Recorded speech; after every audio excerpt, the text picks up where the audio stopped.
حواس نے اس امان نامے کو لعنت بھیجی اور امام حسین علیہ السلام کے ساتھ رہتے ہوئے شہادت کو گلے لگایا۔ روایات کے مطابق ابن زیاد جانتا تھا۔ پیارے دوستو السلام علیکم۔ آج کی جو ویڈیو ہے بہت اہم ہے، آخر تک لازمی دیکھیں اور دوسرے دوستوں کے ساتھ بھی شیئر کریں۔ ویڈیو ہے شمر کی عبرتناک موت۔ تو دوستو کمنٹس میں اپنے رائے لازمی لکھیں۔ تو چلو چلتے ہیں ویڈیو کی طرف۔ تمام تعریفیں اللہ کے لیے ہیں جو تمام جہانوں کا پالنے والا ہے۔ اللہ عز و جل کی ذات ظلم اور جبر سے پاک ہے، وہ ظلم کو کبھی گوارا نہیں کرتا، اور وہ بھی ان ہستیوں کے ساتھ جو خاندان رسول کے مہکتے پھول ہیں، جن کو حضور اقدس صلی اللہ علیہ وآلہ وسلم نے جنتی نوجوانوں کا سردار بنایا ہے، جن کی ماں کو جنتی عورتوں کی سردار بنایا، وہ اہل بیت جن سے محبت کرنے کا حکم دیا اور وہ جن کی دشمنی کو اپنی دشمنی قرار دیا۔ یہ وہی خاندان ہے جن کی رگوں میں اللہ کے رسول صلی اللہ علیہ وآلہ وسلم کا مبارک خون گردش کر رہا ہے۔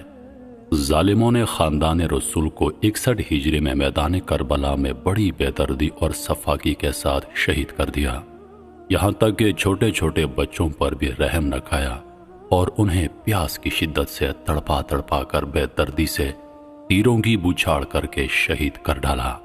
ان ظالموں کے ناپاک جسموں سے انسانیت بھی نکل چکی تھی کہ شہدائے کربلا کی لاشوں کو بے گور و کفن چھوڑ کر چلے گئے۔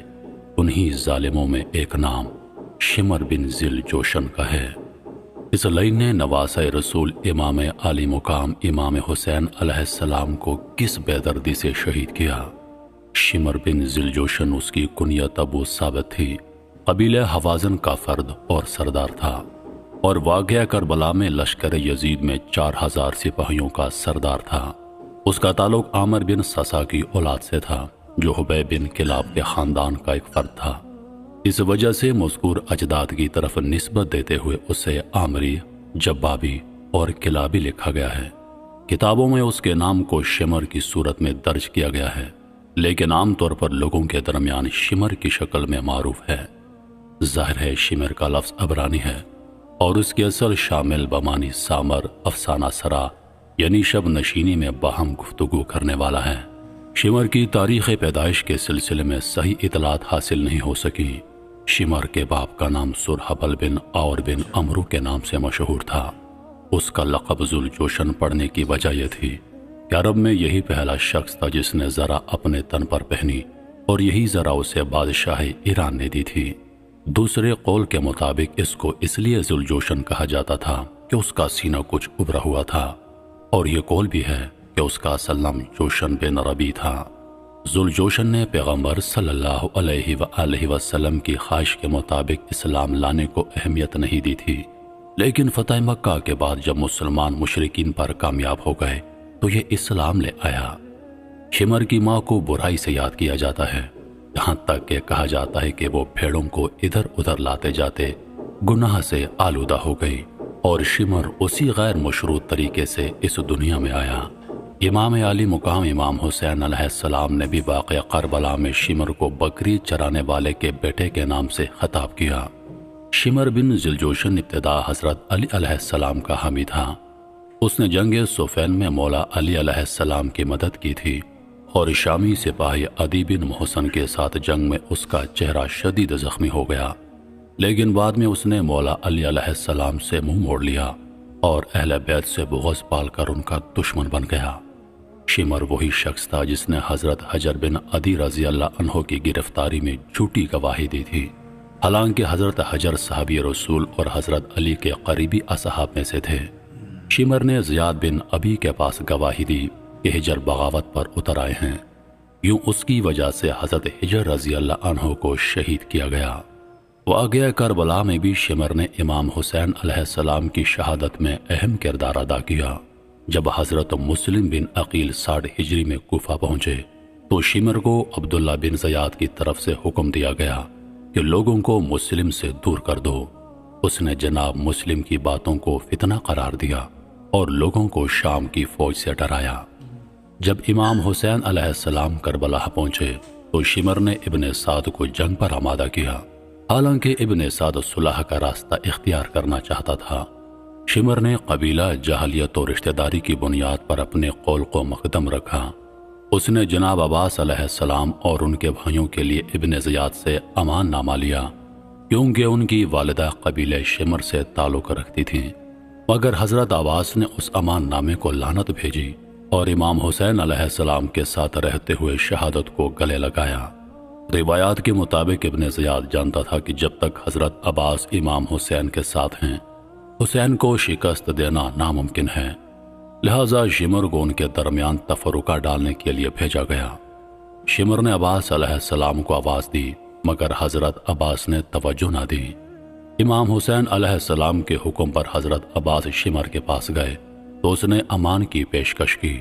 حضرت عباس نے کہا، تیرے ہاتھ ٹوٹ جائیں، لعنت ہو تیرے امان نامے پر۔ یوم عاشورہ کو شمر ابن سعد کی فوج کے بائیں بازو کا کمانڈر تھا۔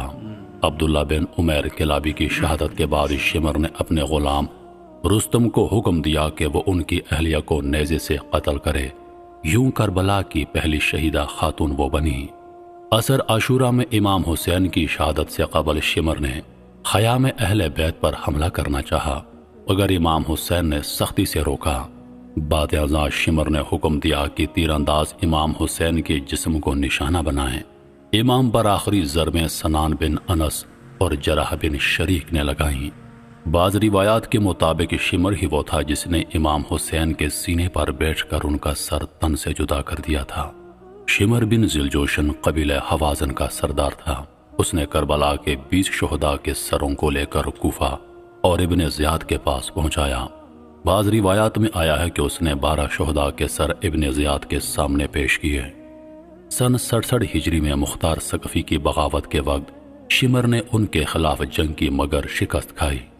شمر کو کوفہ سے بھاگنا پڑا، مگر مختار کے سپاہیوں نے اسے گرفتار کر کے قتل کر دیا۔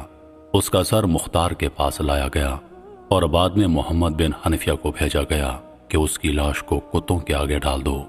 امام حسین نے یوم عاشورہ میں شمر سے کہا تھا، رسول خدا نے سچ فرمایا تھا کہ میں سفید اور کالے کتے کو دیکھ رہا ہوں جو میرے اہل بیت کا خون پی رہا ہے۔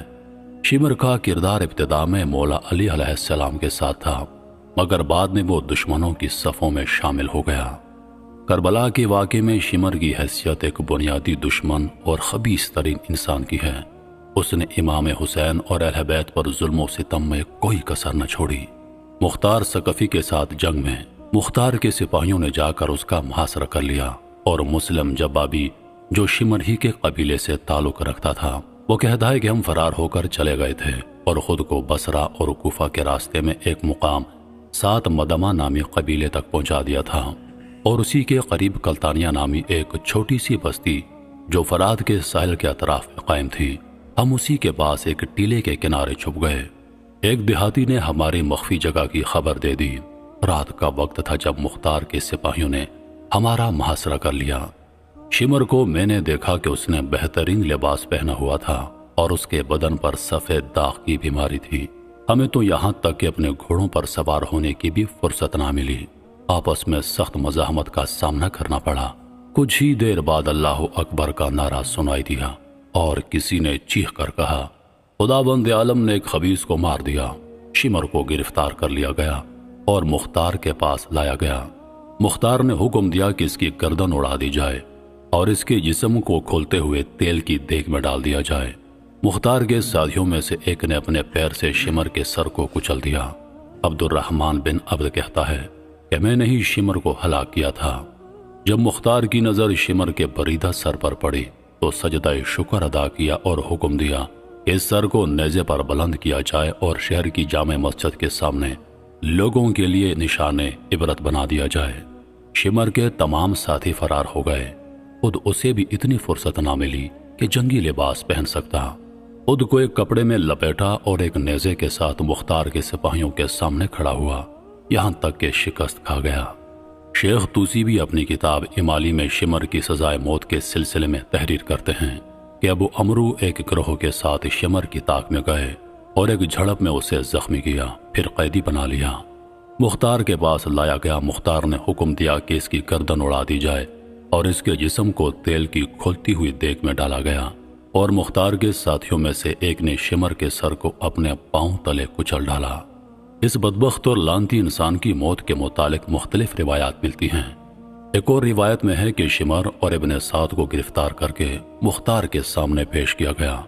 مختار نے انہیں دیکھتے ہی پوچھا کہ تم ہی لوگ ہو نا جن کے حکم سے ساقی و کوثر کے نواسے اور ان کے جانثاروں پر پانی بند کیا گیا اور کربلا کے تپتے ہوئے ریگزاروں پر تڑپا تڑپا کر شہید کیا گیا۔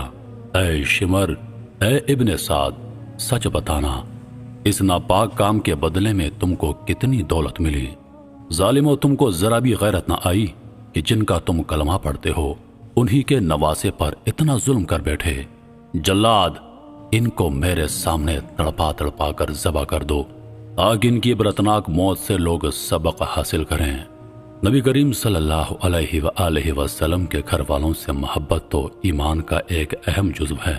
اگر اس میں کوتاہی ہوئی تو تباہی ہے، اور ان سے بغض رکھنے والوں کا انجام دنیا اور آخرت میں تباہی ہے۔